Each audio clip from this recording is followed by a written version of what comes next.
if you want to support the show, you can go to mwpnews.com/support, where you can pick up my latest book, Succession Planning, and all my other books that have previously been released on Kindle for only $2.99 each. Thank you.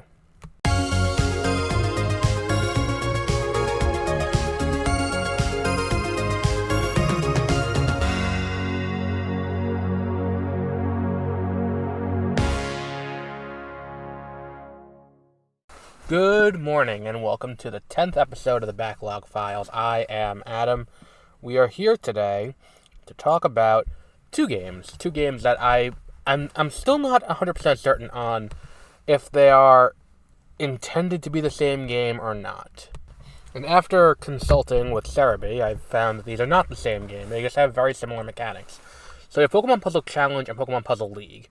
I want to make sure I get which one's which right. So Puzzle Challenge was, Puzzle Challenge was the one for the Game Boy Color. Pokemon Puzzle League was the one for the N64. Puzzle League for the N64 only came out in America, or Western territories. Puzzle Challenge came out in both. They both have the same gameplay mechanics, where it is a match 3 game, where you have to switch the little tiles around to match 3 up. They go away. If you do it enough times, you will defeat the enemy and move on to the next level. And that's basically how you do story mode in this game. It's pretty fun. It's the kind of thing where I got looped into the gameplay loop pretty easily. I'm not gonna lie. I had never played these before now. Before playing them within the last week, and I'm impressed. Probably not impressed enough to ever go back to them. The key differences are the graphics are better on the N64 one. Obviously, the N64 one has a hub that kind of looks like Pokemon Stadium. The N64 one is very heavily anime-inspired and anime-driven, so it's more based on the anime, while the Game Boy one... I think the Game Boy one had a purpose back in the era, because it came out in the West around the same time, within a few months of the release of Pokemon Gold and Silver. And Pokemon Gold and Silver, which we'll talk about next week, really brought about the beginnings of what we would consider modern Pokemon to be. Where if Red and Blue were the genesis point, we start to see the growth into the depth of what we consider modern Pokemon with Gold and Silver. And this game does a lot to do that. It tells you the order of the gym leaders, because you play through the gym leaders. It tells you how eggs work. And all that kind of cool stuff. And I think that they do a great job of doing that. The graphics are pretty solid, too, considering what the game is and how old it is. And it's one of those things, I think it's entertaining enough to warrant a playthrough. Now, Puzzle Challenge never made it to the N64, never made it to Switch Online, but Puzzle League did, so you can play that on the N64. I would say that this is a solid enough game. I think it does what you are trying to have it do, which is scratch the Tetris itch, but with a Pokemon,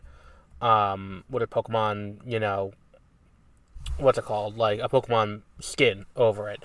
It's not exactly Tetris, obviously. It is slightly different from Tetris. You do get it's switching stuff around instead of dropping in stuff, so the gameplay is slightly different. But it's fun. It's fun enough where it's the kind of thing where I may... I wouldn't say definitely going to revisit it, but there are plenty of other games that I would revisit before this, like Ranger or Mystery Dungeon and things like that. It's just, if you're looking for mindless fun, this is pretty solid. It's also interesting that the Western one draws from the anime as much as it does, and really sets it apart in that way, because aside from Yellow, I don't think there's too much more after this. This is the last time I think the anime is really acknowledged by the games. From here on out, I don't think we get another one where it's like, oh, and now we're going to talk specifically about, what is Ash up to, and all of that. No, I don't think we get any of that from here on. And for this game to draw as heavily as it does, that's kind of cool. And I think that, I think that of the two games, the better is, oddly enough, not the N64 one. I think the N64 one's a little light on content. Comparing the two, I think that the one that you get for the Game Boy does have a little bit more depth and a little bit more stuff to do in it. And I think that it does come as a teaching tool more than anything else for the other one. And I think this is an interesting one because it does kind of bridge the gap between Gen 2 and Gen 1. Because very much so, the N64 one is rooted in the first generation. It's very much following through the anime, where you fight Gary, then you fight Brock and Misty, and you fight Team Rocket, and you fight all through the gym leaders, and then you fight Richie at one point, and you fight through the Elite Four, and then Mewtwo, and it's this whole thing where it's like, all right, that's kind of cool. Like, I think that there's something to that where you're basically just playing through the anime, and that is kind of cool, and I would like them to do something like that in a game format more recently. But I think it's kind of cool that they have all, like, that's kind of being handled in that way. Then there is the N64, the Game Boy one, which there's more puzzle modes, there's more endless modes that are kind of fun. But I think getting through the gym leaders is interesting too, and it allows you some time to get to know how to play the game properly. Especially if you buy the game used at a retro game store, and you're like, how the fuck does this work?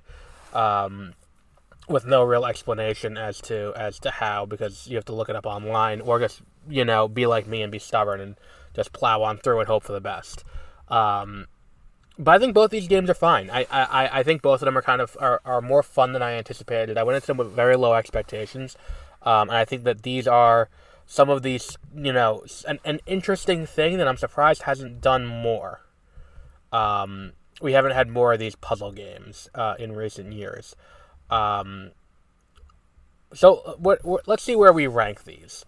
Let's go to our ranking of Pokemon games in our ongoing quest to rank every Pokemon game released. Number 1, we have Pokemon Yellow version.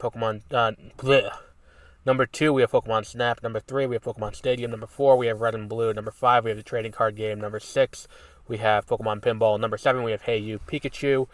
I am going to say this is above Pinball. And we'll put both of them in one, Puzzle League / Challenge. League / Challenge. And let me explain why. I could see myself going back and playing these more than I can go back and see myself playing Pinball, especially when later down the line there are other pinball games that do this better. Now, when we get back to Trozy down the line, do I not have Trozy on this list? I do. In May, we're going to be doing Pokemon Trozy. When we get to that, we'll see if that ranks higher and how that kind of plays, because I do remember enjoying that game a lot, but I'm not entirely certain if that's going to be as high as this. But we'll see. I'm intrigued to see how much I find that better, and I think that just gameplay-wise, I'll probably find that a little bit higher. So, on for our next few in this series, where we go through all the Pokemon games. Next week, we have Pokemon Gold and Silver. Then we start out the month of March with Pokemon Crystal. Then the week after that, we have Pokemon Stadium 2, and then lining up perfectly. Let me just double check real quick. Yeah, lining up perfectly with its American release, we have Pokemon Ruby and Sapphire on March 19th. And that will be the next one after that, and then Emerald after that. So we're going to start plowing on through, and then we get into... I'll say it, I think that we're getting into the era of the golden age of Pokemon at that point. For my taste, and then we'll get into that more when we get to it. But we'll wrap up there for today. Now, until our next episode, have a great rest of your week.